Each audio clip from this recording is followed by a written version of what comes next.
This is Chapter 3, Conquest in the Americas, discussion number 2, the Conquistadors. Two of the major players in the Spanish conquistador movement were Hernando Cortés and Francisco Pizarro. Now, Cortés is the one who actually took out the Aztecs. Now, he led an expedition toward Tenochtitlan, the Aztec capital, and gained local alliances from the tribes who were often used as sacrifices for the Aztecs. Now, if you had a civilization that often raided your village and took people back so they could sacrifice them live on an altar to the sun god, you may not be the most appreciative of Aztec culture. And so when someone's coming through and they said, hey, you want to help us go beat up the Aztecs and help take their gold, and you're going to volunteer and say yes. Now, the Aztec emperor at that point, Moctezuma, actually thought that the approaching party of white men was Quetzalcoatl, the believed god of the Aztecs, and they all thought that their god, according to their prophecies, had finally showed up. They decided to start treating Hernando Cortés as a god, and Hernando just kind of played along with it because, hey, if they want to give me the gold because they think I'm a god, then I'll go along with it and I get rich without having to kill a whole bunch of people. However, the Aztecs started figuring it out.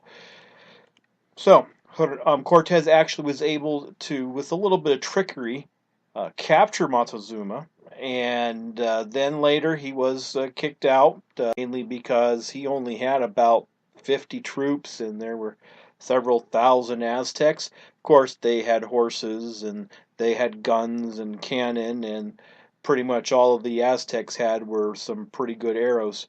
So Cortés came back 2 years later, and he was able to wipe out the capital city and take everything that he wanted. Of course, Pizarro is the one who took out the Incas, which was in Peru in South America. Remember, the Aztecs were in what we now call Mexico. He was able to, just like Cortés, capture the ruler of the Inca, Atahualpa, and he said, all right, you're going to pay me a whole bunch of gold, and then you can get your ruler back.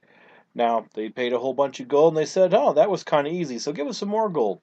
Pizarro and several other Spanish were able to ransack most of South America for gold and anything else they wanted to take, mainly because they had guns, cannon, horses, armor, and remember that all those diseases that the Europeans had brought over years before with the first initial contacts had wiped out a lot of the population, so they didn't have a lot of people in order to repel these Europeans. The ships weren't huge.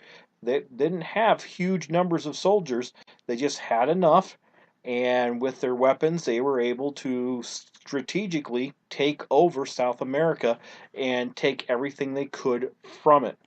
So Cortés and Pizarro were called the conquistadors, and essentially when they conquered it, it became their new feudal land. They ruled it. They could take anything they wanted to from it and keep it, and it was theirs. The Spanish king recognized as long as they answered to the king, they could live there and they could force anything that they wanted to because the land would belong to them. This concludes discussion number 2, the conquistadors.